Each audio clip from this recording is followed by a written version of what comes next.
Hello students. आज जो topic मैं आपको समझाऊंगा वो है numerical based on reaction on beams. जो बीम्स अभी तक मैंने आपको पढ़ाई हैं बेसिकली 6 तरीके की बीम थी, लेकिन अभी फर्स्ट ईयर मैकेनिक्स में जो आपके सिलेबस में है न्यूमेरिकल्स के लिए वो 3 बीम्स हैं। फर्स्ट ऑफ ऑल है आपके पास सिंपली सपोर्टेड बीम, और सेकंड जिस पे आप न्यूमेरिकल पढ़ेंगे वो है कैंटिलीवर बीम, और थर्ड जिसको आपको पढ़ना है वो है ओवर हैंगिंग बीम। ये जो तीनों बीम्स हैं, अगर आपको ध्यान हो, ये तीनों स्टैटिकली डिटर्मिनेट बीम्स हैं। इनको हम आसानी से डिटरमाइन कर सकते हैं इनके अननोन वैल्यूज को। तो फर्स्ट ऑफ ऑल हम सिंपली सपोर्टेड बीम आज उठाते हैं, और उसके ऊपर अभी जो ये वीडियो है इस पे मैं सिर्फ पॉइंट लोड्स को समझाऊंगा, आसान होते हैं, और उसके बाद हम आगे चलेंगे यूडीएल और यूवीएल में। तो एक एग्जांपल उठाते हैं, simple supported beam with point load. Okay, so suppose that there is a beam, एक बीम है ये, और इसको सिंपली सपोर्ट करना है तो दोनों ही ओर सपोर्ट्स देने पड़ेंगे। मैं यहाँ सिंपल सपोर्ट दे रहा हूँ, कोई हिंज नहीं है और ना ही कोई रोलर है, ये दोनों सिंपल सपोर्ट्स हैं। सिंपल सपोर्ट सिर्फ वर्टिकल लोड को सहते हैं। तो अभी के लिए मैं इस बीम में 2 लोड लगा के आपको दिखाता हूँ। वर्टिकल लोड है सपोज दैट ये 10 न्यूटन, और ये है सपोज दैट 15 न्यूटन। ओके, ठीक है। तो अब इन दोनों फोर्सेस को अपोज करने के लिए ये दोनों ही जो रिएक्शंस है, जो दोनों सपोर्ट्स हैं, ये 2 रिएक्शंस इस बीम पे लगाएंगे। ए लगाएगा ऊपर की ओर और इसका नाम होगा आर ए। आप भी अपने आप से आर ए या आर वन कुछ भी रख सकते हैं। और बी भी ऊपर की ओर ही लगाएगा जिसका नाम होगा आर बी। ये आर ए आर बी दोनों ऊपर की ओर इसीलिए होंगे क्योंकि 10 और 15 दोनों वर्टिकली डाउनवर्ड हैं, नीचे की ओर लग रहे हैं, इसलिए रिएक्शंस को ऊपर लगना होगा। क्योंकि आप सब जानते हैं प्रतिक्रियाएं हमेशा क्रियाओं के विपरीत होती हैं। Reactions are always opposite to the actions. Okay, so इनको कैसे सॉल्व करेंगे। सपोज दैट कि ये जो डिस्टेंसेस हैं ये 5 मीटर है, ये सपोज दैट 8 मीटर है, और ये आपके पास ये 4। Okay, so R A R B ये 2 अज्ञात राशियां हैं। अब आप ये देखिए जो इसका प्रोसीजर है, देखो सबसे बेसिक क्वेश्चन है, इससे बेसिक क्वेश्चन तो कोई है ही नहीं, इससे कठिन क्वेश्चन ही आपको मिलेंगे। बीम उसके ऊपर कितने एक्टिव फोर्सेस हैं ये पहले काउंट कीजिए। एक्टिव मतलब जो उस पर क्रियाशील है, 10 और 15 ये ऊपर से लग रहे हैं बीम पे, क्रियाशील है। अब रिएक्टिव फोर्सेस क्या है, प्रतिक्रिया बल 2 हैं, ठीक है। टोटल कितने फोर्स हो गए, 4। अब आपको करना क्या है सोल्यूशन में, सबसे पहले जो आपको करना है वो ये है कि since beam A B is in equilibrium, क्योंकि बीम ए बी साम्य अवस्था में है, तो एक लाइन आप यहां लिख सकते हैं कि बीम की साम्य अवस्था के लिए, बीम की साम्य अवस्था के लिए। अब चूंकि किसी भी कोप्लेनर फोर्स सिस्टम में, देखो ये जो फोर्स सिस्टम है 4 फोर्सेस का, ये कोप्लेनर फोर्स सिस्टम है। मतलब आर ए आर बी इधर से 15 10 ये सारे एक प्लेन पे लग रहे हैं। कोई ऐसा नहीं है कि मतलब ऐसा परपेंडिकुलर लग रहा हो, परपेंडिकुलर कोई नहीं है, सारे एक ही प्लेन पे हैं, सभी क्रिया रेखाएं एक ही तल पर है। कोप्लेनर फोर्स सिस्टम है। कोप्लेनर फोर्स सिस्टम के इक्विलिब्रियम की 3 इक्वेशंस होती हैं, जिनकी मैं पहले भी चर्चा कर चुका हूं कि डिटर्मिनेट बीम वही होती हैं जिन पे आप ये तीनों इक्वेशंस यूज कर सको, sigma F x, sigma F y और सिग्मा एम इक्वल्स टू 0। ये तीनों क्या है, साम्य अवस्था के समीकरण। ओके, कोई कल को पूछे कि साम्य अवस्था के समीकरण क्या होते हैं, समतलीय बल निकाय के साम्य अवस्था के समीकरण ये 3 होते हैं। असमतलीय में 6 होते हैं, वो आउट ऑफ सिलेबस है, बाद में बताएंगे। Okay, so first of all sigma F x use करो, फिर सिग्मा एफ वाई, फिर सिग्मा एम, और ये क्वेश्चन सॉल्व हो जाएगा। सिग्मा एफ एक्स मतलब सभी क्षैतिज बलों का योगफल 0। क्या आपको यहाँ क्षैतिज बल दिख रहा है कोई, वर्टिकल वर्टिकल वर्टिकल वर्टिकल, क्षैतिज नहीं है, तो अभी आप इस क्वेश्चन में इसको आप यूज नहीं कर सकते। अभी आप इस क्वेश्चन में सिग्मा एफ वाई को यूज करोगे। तो ये तो मैंने सिर्फ समझाया है आपको, ये सोल्यूशन के बीच में नहीं लाना है। बीम की साम्य अवस्था के लिए सीधे आप पहले इस इक्वेशन का यूज करो जो पहले यूज होती है।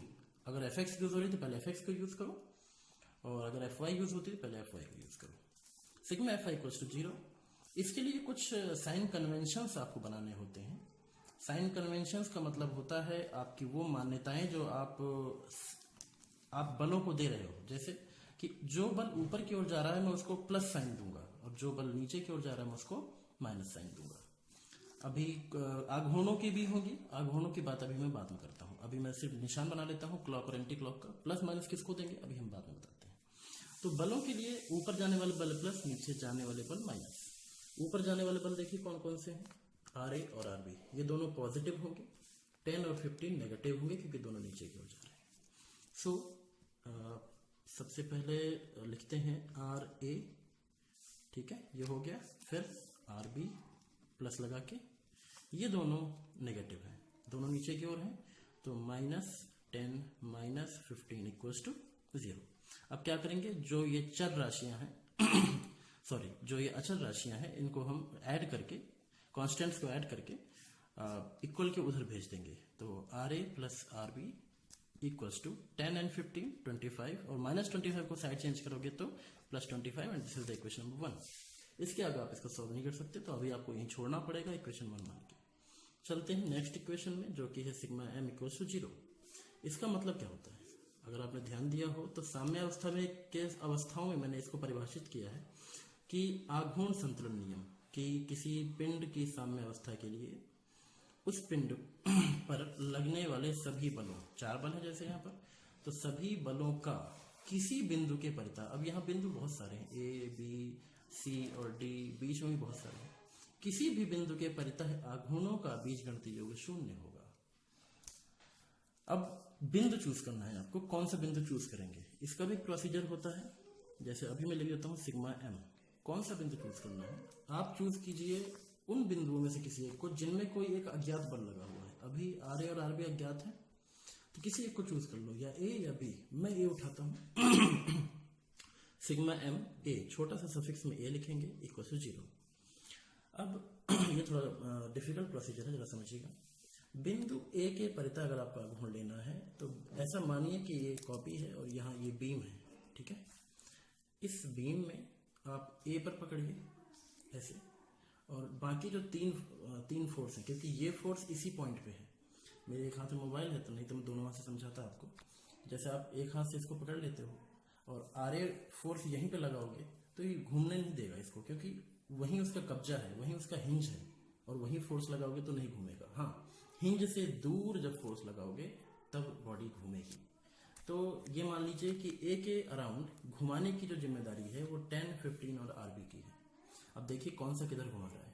अगर यहाँ पर ये पॉइंटेड है और RB फोर्स लगाऊं तो ये पॉइंटेड होगा और RB करंट ये इधर घूमेगा, this is anti clockwise, okay. और 15 के कारण, चलो RB का इफेक्ट हो गया, एंटी क्लॉकवाइज होगा। अब 15 और 10 का इफेक्ट देखो। अगर A पॉइंट पे ये कब्जा है, A पॉइंट पे इसका हिंज है, और 15 न्यूटन नीचे की ओर लगाओगे आप तो इधर नीचे की ओर घुमाएगा। दिस इज क्लॉक, नॉट नीचे की ओर, क्लॉकवाइज, ओके। ऐसे ही 10 भी नीचे की ओर लग रहा है, तो ये भी क्लॉकवाइज ही इसको घुमाएगा बिंदु A के परितः। तो याद रखिएगा, घुमाव बताने के लिए आपको ये जरूर पता होना चाहिए किस बिंदु के परितः आप घुमा रहे हैं।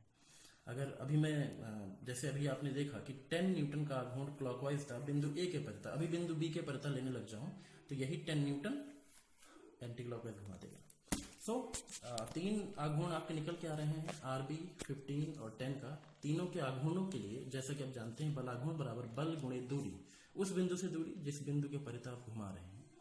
बिंदु A के परितः मैं घुमा रहा हूं, तो RB का आघूर्ण एंटी क्लॉक, 15 का क्लॉक, 10 का क्लॉक। तो एक काम करते हैं, अब यहाँ साइन कन्वेंशन में आते हैं। एंटी क्लॉकवाइज को नेगेटिव साइन देते हैं, क्लॉकवाइज को प्लस। आप इसको रिवर्स भी कर सकते हैं, आपकी मर्जी है, आंसर में कोई फर्क नहीं पड़ेगा। सिग्मा MA, सबसे पहले उठाता हूं मैं RB को। RB का आघूर्ण बिंदु के परितः बल गुणे दूरी, force into perpendicular distance. Force RB है और पॉइंट A से इसकी जो डिस्टेंस है 5 + 8 + 4, it will be total 8 4 12, 12 and 5 17, तो RB इंटू 17। अब चूंकि ये जो आघूर्ण था, ये जो मोमेंट है, ये एंटी क्लॉकवाइज था पॉइंट A के अबाउट, और एंटी क्लॉकवाइज को मैंने प्लस माना है तो मैं यहाँ प्लस साइन दूंगा।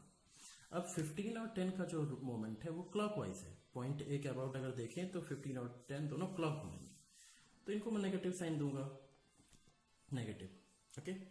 नेगेटिव 15 का सबसे पहले मोमेंट लेते हैं, तो 15 पॉइंट A से कितना डिस्टेंस पे है, 5 + 8 कितना हो गया 13, 15 इंटू 13, सो -15 इंटू 13 हो गया, फोर्स इंटू डिस्टेंस। नेक्स्ट पे आते हैं, नेक्स्ट है 10 और डिस्टेंस है 5, so -10 and distance 5। Point A से साइड डिस्टेंस लेंगे and equals to 0, because M A equals to 0, तो इसको भी फाइनली आप इक्वल्स टू 0 करेंगे। अब इसको सॉल्व कर लेते हैं। आर बी इक्वल्स टू, मैं इसको 15 और 13 को मल्टीप्लाई कीजिए, 10 और 5 को मल्टीप्लाई कीजिए। मैं इकट्ठा करूंगा with the help of calculator. 10 into 5 upon ये 17, ओके। इन दोनों को मल्टीप्लाई करके ऐड करोगे तो ये एडिशन, माइनस माइनस था, साइड चेंज हुआ, प्लस हो गया। और जो एडिशन आएगा, बिकॉज ये 17 यहाँ मल्टीप्लाई कर रहा है, जब इसका साइड चेंज करोगे तो ये डिवाइड करेगा। इसका क्या आंसर आता है, इसको ओके। सो जैसे अभी मैंने कैलकुलेटर से सॉल्व किया, इन दोनों का जो कैलकुलेशन है total R B equals to 14.4। अब इसको उठा करके हम इक्वेशन नंबर 1 पे पुट कर देंगे।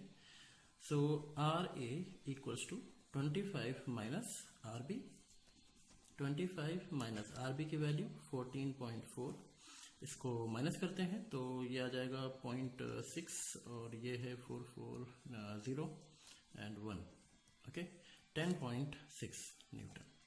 So these are the two reactions which are acting on beam AB. So this was the simplest question, सबसे आसान क्वेश्चन है, इसको आप अपने आप कीजिए। मैं एक एग्जांपल आपको देता हूँ, आप इन 2 एग्जांपल को सॉल्व करके मुझे सेंड कीजिए जल्दी से जल्दी।